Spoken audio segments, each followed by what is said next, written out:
جیسے ہم کہتے ہیں نا گورا اور کالا ایک جیسا نہیں لگتا، لگتے ہیں تو ایک جیسے، ہماری سوچ ہے نا کہ گورا یہ ہے کالا ایسے ہے، جبکہ اللہ تعالیٰ نے گورے اور کالے میں کوئی فرق نہیں رکھا. اللہ نے کس میں رکھا ہے؟ ایمان کے لیول کو دیکھا ہے، ایمان گھٹتا ہے یا بڑھتا ہے، اس میں اللہ تعالیٰ نے کہہ دیا کہ یہ مومن ہے، یہ مسلمان ہے.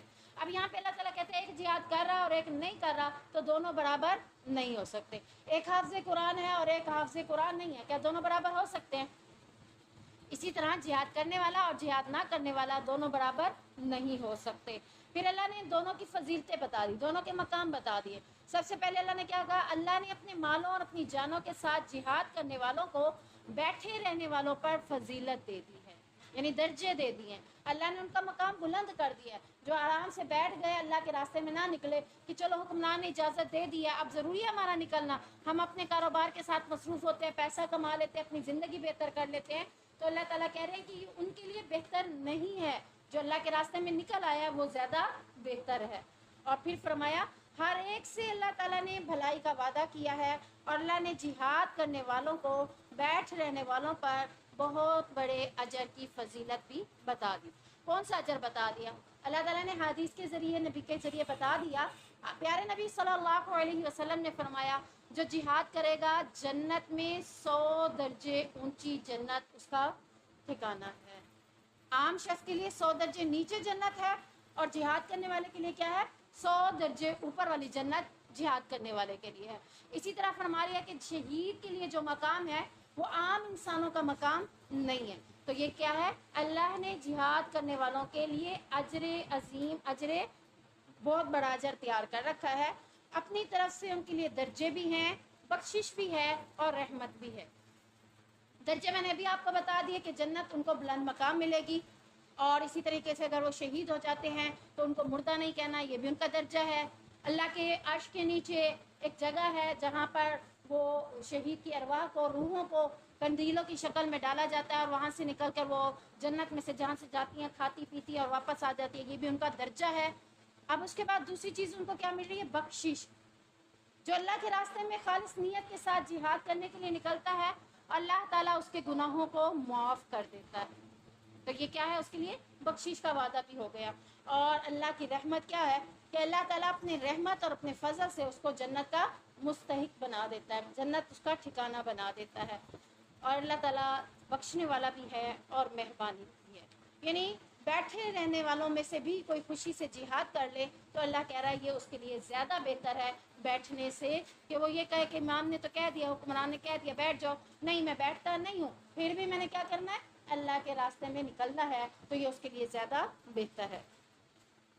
سیدنا برا بن عازب کہتے ہیں جب یہ آیت نازل ہوئی تو آیت کا یہ حصہ لا یستوی القاعدون من المؤمنین، یعنی مجاہد اور بیٹھنے والے برابر نہیں ہو سکتے، تو آپ نے زید بن حارث ثابت کو بلایا اور اسے یہ آیت لکھوائی.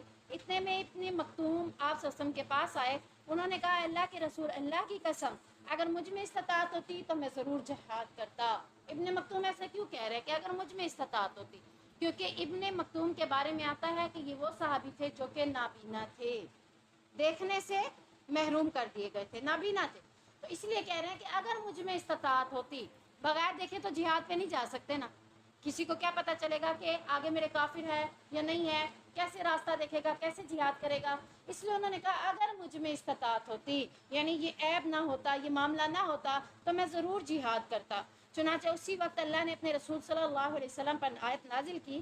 تب آپ کی ران مبارک میری ران پر تھی، وہ مجھ پر اتنی بھاری ہو گئی کہ مجھے اندیشہ ہوا کہ کہیں میری ران ٹوٹ نہ جائے. یعنی آپ صلی اللہ علیہ وسلم پر جب وحی کی کیفیت ہوتی تھی تو آپ صلی اللہ علیہ وسلم کا وزن پہلے کی نسبت اور بھی بڑھ جاتا تھا، بوجھ ہو جاتا تھا، وزن ہو جاتا تھا. کیوں؟ کیونکہ وحی کی کیفیت میں ان کی حالت جو ہوتی تھی وہ زیادہ سخت ہو جاتی تھی. تو کہتے ہیں کہ جب وحی نازل ہونے لگی تو میری ران پر ان کا ران تھا، ان کا گھٹنا تھا یا ان کی ران مبارک تھی، تو میرے پر ایسے مجھے محسوس ہوئی کہ جیسے میری ران ٹوٹ جائے گی. تو یہ کیفیت آخر یہ کیفیت ختم ہوئی اور اللہ تعالیٰ نے یہ الفاظ ادا کروائے غیر اولی الضرر، کہ بغیر تکلیف کے کوئی اگر بیٹھ جاتا ہے تو اس کے لیے بیٹھنا فائدہ مند نہیں ہے. اگر بیٹھنا یعنی اولی الضرر یعنی تکلیف کی وجہ سے وہ بیٹھا ہے تو اس کے دل میں جہاد کا شوق ہے تو وہ اس درجے میں نہیں آئے گا. وہ کس درجے میں آ جائے گا؟ جہاد کرنے والوں میں شمار کیا جائے گا، کیونکہ اس کے دل میں خواہش ہے اور وہ صرف عذر تکلیف کی وجہ سے، عذر کی وجہ سے جہاد نہیں کر رہا، تو اللہ تعالیٰ نے اس کے لیے الگ سے فائدے بتا دیے۔ اب اس کے ساتھ ہم حدیث دیکھتے ہیں کہ غیر اولی الضرر یعنی جو تکلیف والے لوگ ہیں ان کے بارے میں اللہ کے نبی نے کیا فرمایا؟ آپ صلی اللہ علیہ وسلم نے فرمایا کہ مدینہ میں رہنے کے باوجود کچھ لوگ ایسے ہیں کہ تم نے جس قدر بھی سفر کیا اور جتنی بھی وادیاں طے کی وہ تمہارے ساتھ تھے، یعنی تھے تو مدینہ میں، لیکن تم نے جب جہاد کے راستے میں نکلے، جتنا سفر کیا، جتنی وادیاں طے کی، تو وہ جو مدینے کے اندر بیٹھے ہوئے لوگ ہیں انہوں نے بھی تمہارے ساتھ ایسے ہی سفر کیا۔ صحابہ نے عرض کی اللہ کے رسول وہ تو مدینہ میں ہیں، انہوں نے ہمارے ساتھ کیسے سفر کیا؟ آپ صلی اللہ علیہ وسلم نے فرمایا ہاں اگرچہ وہ مدینہ میں ہیں لیکن انہیں کسی عذر نے جہاد میں شرکت سے روکا ہے، تو اسی عذر کی وجہ سے اللہ تعالیٰ نے ان کو دل کے اندر ان کے جہاد کا شوق ہونے کی وجہ سے انہیں بھی وہی جذبہ عطا کر دیا۔ سمجھ لگی بات کی کہ اللہ تعالیٰ یہ نہیں دیکھتا کہ جہاد کے میدان میں کون کون لڑنے کے لیے گیا ہے، اللہ اصل میں کیا دیکھتا ہے؟ ہماری نیت کو دیکھتا ہے۔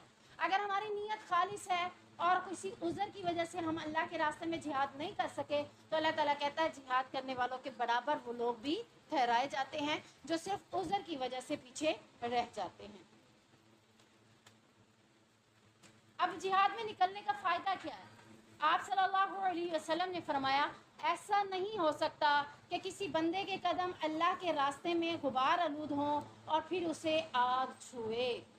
یعنی آپ دیکھ لیں کہ اللہ کے راستے میں نکلنا کتنا فائدہ مند ہے کہ اگر آپ کے جسم پہ، آپ کے کپڑوں پہ، آپ کے پاؤں پہ اگر اللہ کے راستے میں نکلنے کی وجہ سے گرد لگی ہے، گرد و غبار سے آپ اٹ گئے ہیں، جیسے ہم کہتے ہیں نا سفر میں ہماری حالت غیر ہوگی اب جلدی سے غسل کر لیں، تو یہ جو اللہ کے راستے میں نکلنے کا سفر ہے اس میں اگر یہ گرد و غبار لگ جاتی ہے تو اللہ کے نبی نے کیا فرمایا؟ پھر اسے جہنم کی آگ نہیں چھو سکتی۔ تو یہ ہے اللہ کے راستے میں جہاد میں نکلنے کی فضیلت۔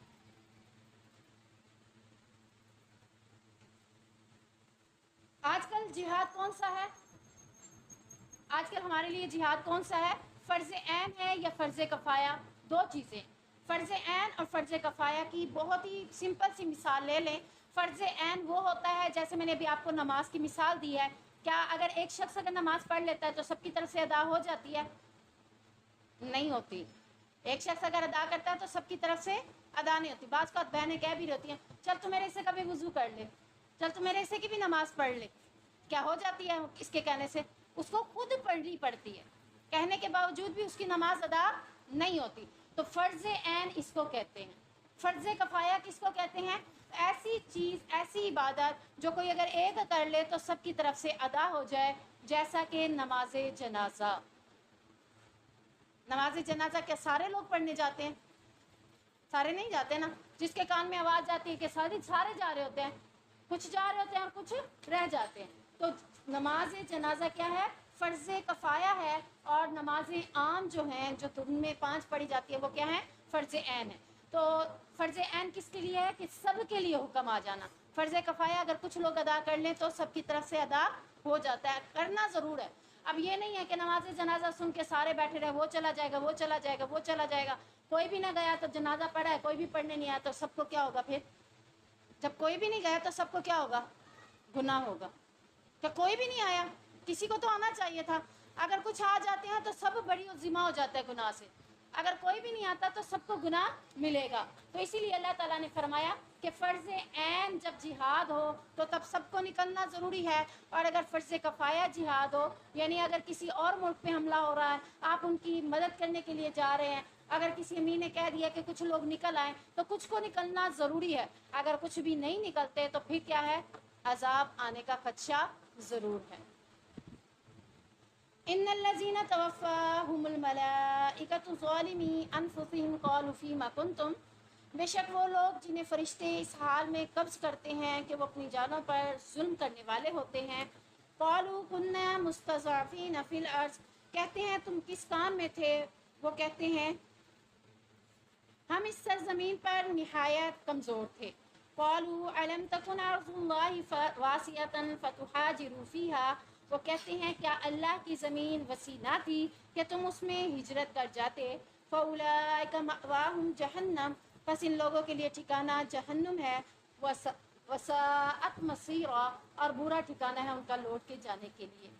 اس آیت میں خصوصی ان لوگوں کے بارے میں حکم ہے جب مکہ میں مسلمانوں کے اوپر زندگی تنگ کر دی گئی تو مکہ کے لوگوں کے لیے کیا حکم نازل ہوا تھا کہ اب آپ مدینے کی طرف ہجرت کر جائیں۔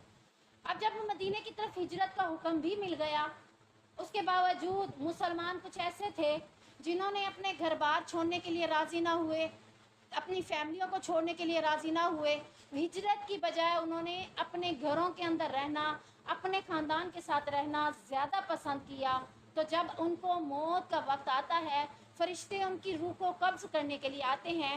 اسی بات کا اس آیت کے اندر اشارہ ہے کہ اللہ نے جب کہہ دیا ہے کہ اس زمین پر کفار تمہیں تنگ کر رہے ہیں، تمہاری زندگی کو تنگ کر رہے ہیں، تو اب تم اس ملک سے، اس علاقے سے ہجرت کر جاؤ، تو انہیں چاہیے تھا کہ وہ ہجرت کر جاتے، لیکن نہ کرنے والوں کے اوپر جب موت آئی تو فرشتے ان سے کیسے ہم کلام ہوں گے؟ اس آیت کے ساتھ کہ فرشتے انہیں اس حال میں ان کی روح کو قبض کرتے ہیں کہ وہ اپنی جانوں پر ظلم کیے ہوتے ہیں۔ کیا ظلم کیا انہوں نے اپنی جانوں پر؟ کون بتائے گا کیا ظلم کیا انہوں نے؟ ہجرت کا ہجرت کرنے کا حکم تھا، ہجرت نہیں کی۔ ابھی میں نے بتایا اس آیت میں مکہ سے ہجرت کرنے کا حکم تھا، مدینہ جانے کا حکم تھا، لیکن وہ لوگ اپنے گھر بار، اپنی بیوی بچے چھوڑنے کے لیے راضی نہ تھے، اپنے گھروں کے اندر بیٹھے رہے۔ اب یہ جو فرشتے ان سے ملاقات کرتے ہیں جب ان کی موت کا وقت ہوتا ہے تو پھر ان سے پوچھتے ہیں کہ تم نے اپنی جانوں پر ظلم کیا۔ کون سا ظلم کیا؟ ہجرت نہ کر کے۔ جب تمہیں اللہ کا حکم تھا کہ ہجرت کرو، جیسے کہ اللہ کا حکم ہوا ہے ظہر کی نماز ادا کرو، جب نہیں کریں گے تو پھر ہم اپنی جانوں پہ ظلم کر رہے ہیں کہ نہیں کر رہے؟ جب اللہ کی طرف سے حکم آ گیا کہ ہجرت کر جاؤ تو انہوں نے نہیں کیا، تو اللہ کی طرف سے انہوں نے اپنی جانوں پر کیا کیا؟ ظلم کیا۔ تو وہ کہتے ہیں یعنی تم کس کام میں تھے؟ وہ کہتے ہیں کہ ہم اس زمین پر یعنی نہایت کمزور تھے، ہم یہاں پر دین احکام پر عمل نہ کر سکتے تھے کیونکہ کفار کا غلبہ تھا، ہم دین سے دور اس لیے ہوئے، کمزور اس لیے ہوئے، ایمان ہمارا کبھی اس لیے نہ ہو سکا کیونکہ کفار ہمارے اوپر مسلط ہو کر بیٹھے ہوئے تھے۔ تو وہ کہیں گے کیا اللہ کی زمین وسیع نہ تھی؟ تم نے اسی زمین کو انتخاب کیوں کیا؟ تم نکل جاتے، اللہ رب العزت تمہارے نکلنے کے اوپر تمہیں اور جگہ پر زمینیں بھی دے دیتا، گھر بار بھی بنوا دیتا، تمہیں روزی رزق بھی دے دیتا۔ تم کس خوش فہمی میں یہاں پہ بیٹھ گئے کہ یہاں تو گھر بار ہیں، سب کچھ ہیں، ہجرت کر کے جائیں گے، پتہ نہیں وہاں گھر ملیں گے، روزی رزق ملے گا کہ نہیں ملے گا۔ اللہ تعالیٰ کہتا نہیں، جب اللہ کا حکم مان کے تم ہجرت کرتے تو تمہارے لیے اللہ اپنی زمین کو وسیع کر دیتا، تمہیں گھر بھی دے دیتا، تمہیں رزق بھی دے دیتا، لیکن تم نے اللہ کے حکم کی نافرمانی کر کے تم اللہ کے دین پر، اسلام پر ایمان تو لے آئے لیکن اس کے اوپر عمل نہ کیا کافروں کی وجہ سے، تو تم نے اپنی جانوں پر خود ظلم کیا۔ اب اس ظلم کی وجہ سے تمہارے لیے کیا ہے؟ مأواہم جہنم۔ بلا شک وہ مسلمان تھے لیکن ان کے لیے ٹھکانہ کیا ہے؟ جہنم۔ اب آپ کو اس آیت میں ایک اور بات بھی سمجھ لینی چاہیے کہ اگرچہ اللہ کے نزدیک کلمہ پڑھ لینے پر جنت نہیں ملتی، کلمہ تو انہوں نے بھی پڑھا ہوا تھا نا، جو ہجرت نہ کر سکے، لیکن کیا نہیں کیا انہوں نے؟ ہجرت نہ کر کے مزید کیا نہیں کیا تھا؟ عمل۔ کفار جب ان پر ظلم کرتے تھے تو یہ دین اسلام پر عمل نہیں کرتے تھے، عمل نہ کرنے کی وجہ سے اللہ تعالیٰ کیا کہہ رہے ہیں کہ تم نے عمل نہ کر کے اپنے اوپر ظلم کیا اور آج تمہارا ٹھکانہ کیا ہے؟ جہنم۔ اب پتہ چلا کہ ہم مسلمان کہتے ہیں کہ ہم تو جنت میں جائیں گے ہی جائیں گے، لیکن ہم جب اللہ کے حکم کی نافرمانی کر رہے ہیں، قرآن جو باتیں ہمیں کہہ رہا ہے اس پہ عمل نہیں کر رہے، تو اس صورت میں ہمارے لیے بھی کیا ہوگا؟ فَأُولَٰئِکَ مَأْوَاهُمْ جَهَنَّمُ، تو اس صورت میں ہمارے لیے بھی ٹھکانہ جہنم ہی ہوگا۔ اور اللہ تعالیٰ کیا کہہ رہے ہیں؟ یہ جو ٹھکانہ ہے تمہارے لیے لوٹ کے جانے کی جگہ ہے، یہ بہت ہی برا ٹھکانہ ہے۔ کچھ دن پہلے گرمی برداشت ہو رہی تھی، اب تو موسم بہتر ہے نا، کچھ دن پہلے کی گرمی برداشت ہو رہی تھی، ابھی جہنم نے کیا کیا تھا؟ صرف سانس باہر نکالا تھا اور ہم سے برداشت نہیں ہوئی نا ہم سے برداشت، بہت سارا دن ہے، اتنی گرمی ہے کیا کریں، اتنی گرمی ہے کیا کریں۔ جو صرف اے سی میں بیٹھے تھے تو وہ اپنے آپ کو بہتر پا رہے تھے، ورنہ کیا تھا؟ کچھ بھی نہیں، کسی کے لیے کچھ سمجھ ہی نہیں آ رہی تھی کیا ہے۔ اے سی سے باہر نکلے تو ایسے لگتا تھا جیسے کسی جہنم میں آ گئے۔ اور حالانکہ وہ جہنم اس سے 69% زیادہ گرم ہے۔ اب اللہ تعالیٰ نے ہمیں دکھا دیا کہ ابھی جہنم کے اندر جانا تمہارے لیے مشکل ہے کہ نہیں ہے، اس لیے اللہ تعالیٰ کہہ رہے وسعت مصیرہ، بہت ہی برا ٹھکانہ ہے تمہارے لوٹ کر آنے کا اگر تم نے عمل نہ کیے۔ کلمہ پڑھ لیا ہے لیکن عمل نہیں کیے تو پھر بھی تمہارے لیے ٹھکانہ جہنم جو ہے وہ بہت ہی برا ٹھکانہ ہے۔ عبداللہ بن عباس بیان کرتے ہیں کہ مسلمانوں میں سے بعض لوگ مشرکین کے ساتھ رہتے تھے، ہجرت کر کے مدینہ نہ آئے تھے، اور رسول اللہ صلی اللہ علیہ وسلم کے مقابلے پر مشرکین کی جماعت کی کثرت کا سبب بنے ہوئے تھے۔ یعنی جب لوگ دیکھتے تھے یہ سمجھتے تھے کہ یہ کافر زیادہ ہیں اور مسلمان کیا ہیں، تھوڑے ہیں۔ جب مسلمان ایک ہی جگہ پر اکٹھے ہو جائیں تو آخرکار کیا نظر آئیں گے، مسلمانوں کی جماعت زیادہ نظر آئے گی۔ اللہ تعالیٰ یہی کہتا تھا ہجرت کر کے سارے مسلمان مدینے میں جائیں تاکہ وہ مسلمان کچھ نظر آئے، کچھ ان کی طاقت نظر آئے، لیکن ان مسلمانوں نے مشرکین کے ساتھ رہنا پسند کیا اور وہ بجائے مسلمانوں کی تعداد بڑھانے کے مشرکین کی تعداد بڑھائے ہوئے تھے، تو جب تیر آتا تھا تو ان کو بھی لگ جاتا تھا۔ اب ظاہری بات ہے مسلمان جب مسلمان ہو کر بھی مشرکوں کے ساتھ رہیں گے، مشرکوں کے ساتھ اٹھے بیٹھیں گے، اگر مسلمان کوئی تیر برسائے گا کافروں کے اوپر تو وہ مسلمان کو بھی لگ سکتا ہے۔ اسی لیے اللہ تعالیٰ ان کو الگ الگ رہنے کا حکم دے رہا ہے کہ الگ الگ رہو گے تو پھر بہتر ہو جائے گا، پتہ چلے گا کہ یہ مسلمان تھا یہ نہیں تھا۔ اب اگر مسلمانوں کو بھی تیر لگ سکتا ہے اور وہ اس تیر سے زخمی بھی ہو سکتے ہیں تو پھر کیا ہے، تلوار وغیرہ کی ضرب انہیں پہنچتی تو وہ قتل ہو جاتے تھے۔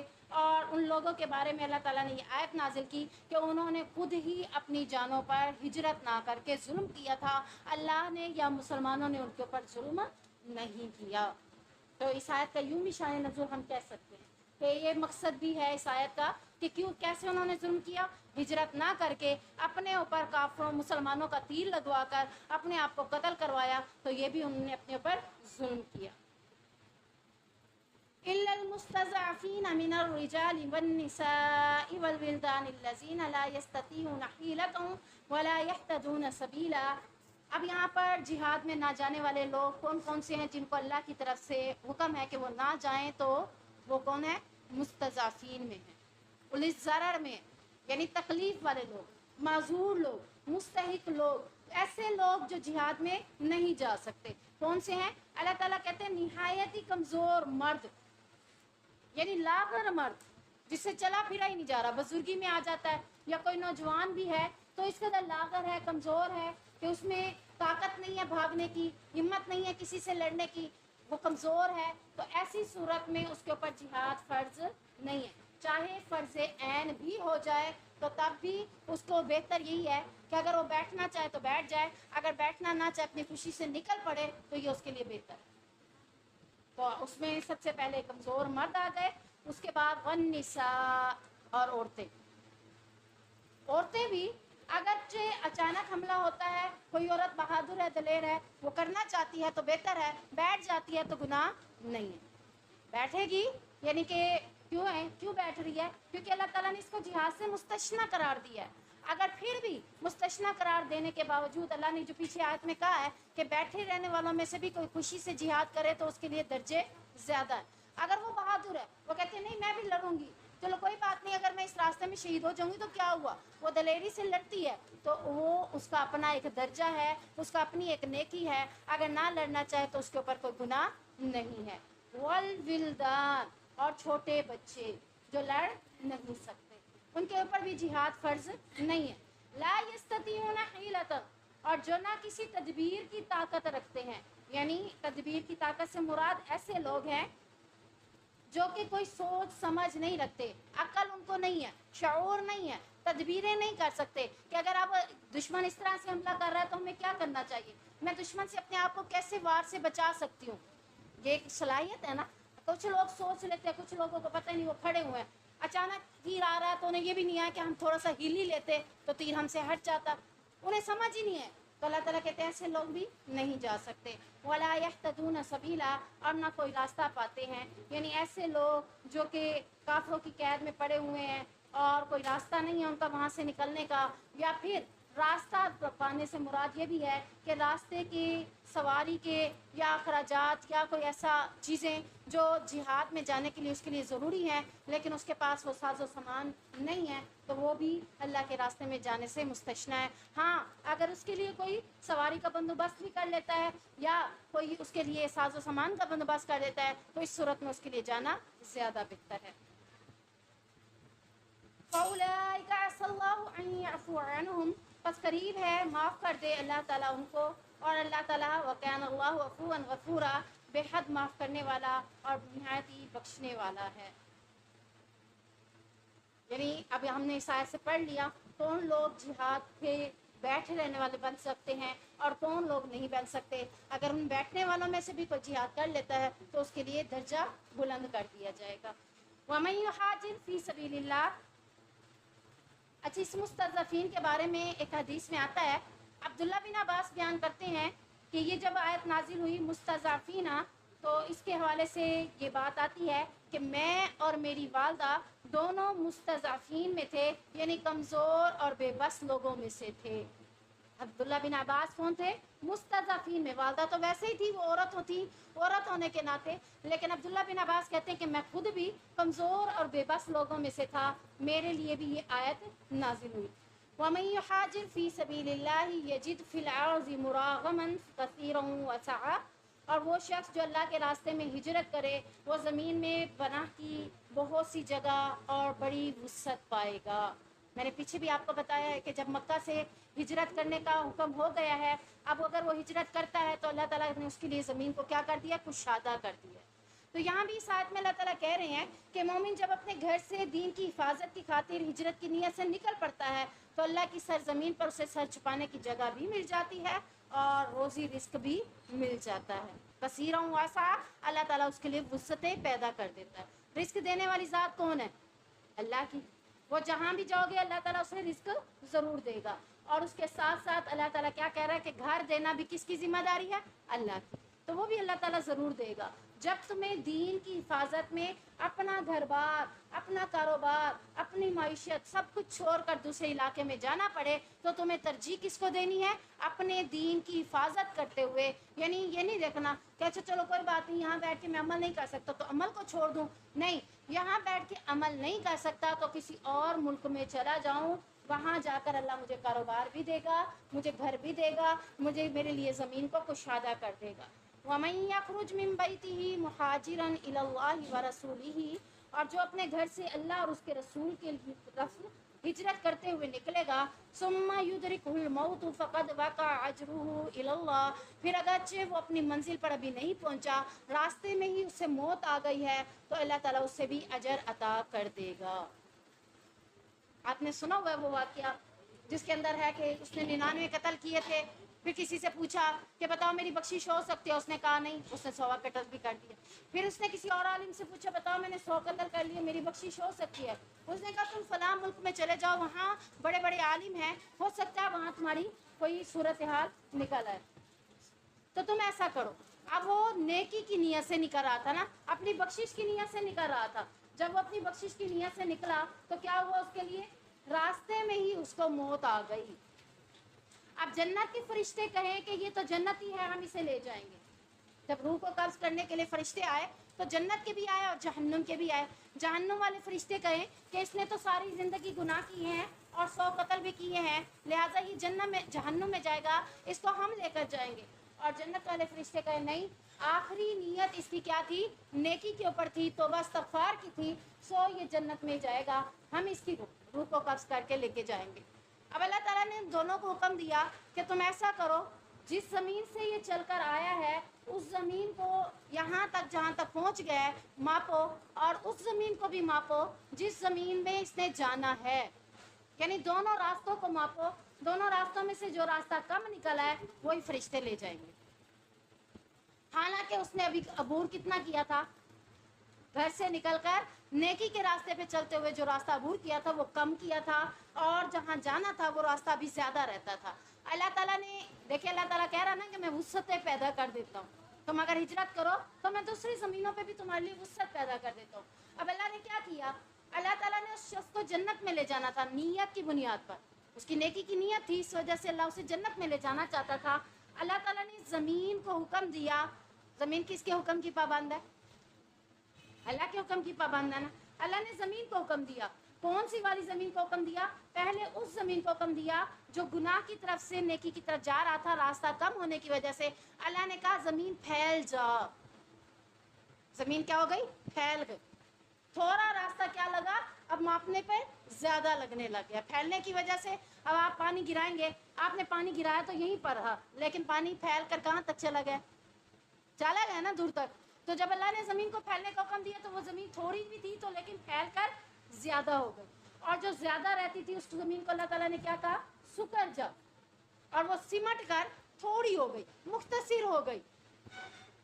ٹھیک ہے، اب اللہ نے دونوں فرشتوں سے کہا جگہ ناپو، جس کے لیے جو جگہ زیادہ کم نکلے گی وہی لے جائیں گے۔ جب جگہ ناپی گئی تو نیکی والا راستہ کم نکلا تو جنت کے فرشتے اس کو لے گئے۔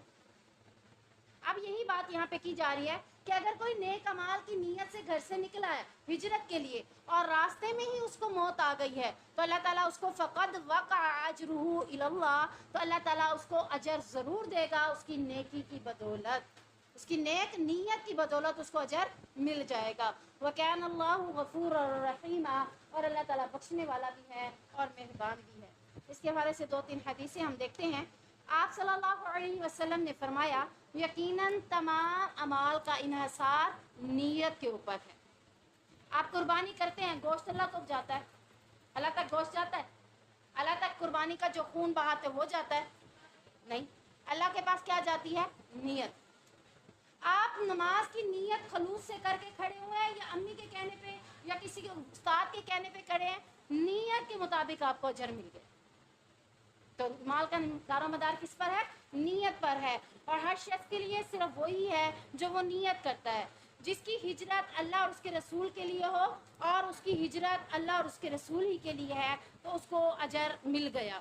اور جس شخص نے نیت کی حصول عورت کے لیے کہ یہاں میری شادی نہیں ہو رہی، فلاں ملک میں جاتا ہوں شاید وہاں شادی ہو جائے، تو اللہ کہتا ہے اس کی ہجرت صرف عورت کو پانے کے لیے ہے تو اس کو وہ عورت ملے گی، اللہ کی طرف سے اجر نہیں ملے گا۔ نیت کے پر ہے نا، نیت کیا ہے؟ صرف عورت کو پانا۔ دوسری طرف نیت کیا ہے؟ اللہ اور اس کے رسول کے لیے ہجرت کی ہے، تو اللہ تعالیٰ دونوں کی نیت کے اوپر نیت کے مطابق اجر دے دیں گے۔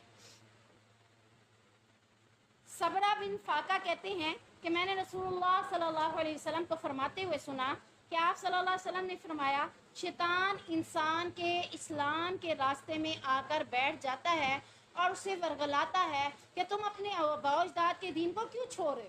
یعنی اگر کوئی نان مسلم، غیر مسلمان ہونا چاہتا ہے تو شیطان کہاں آ کے بیٹھتا ہے؟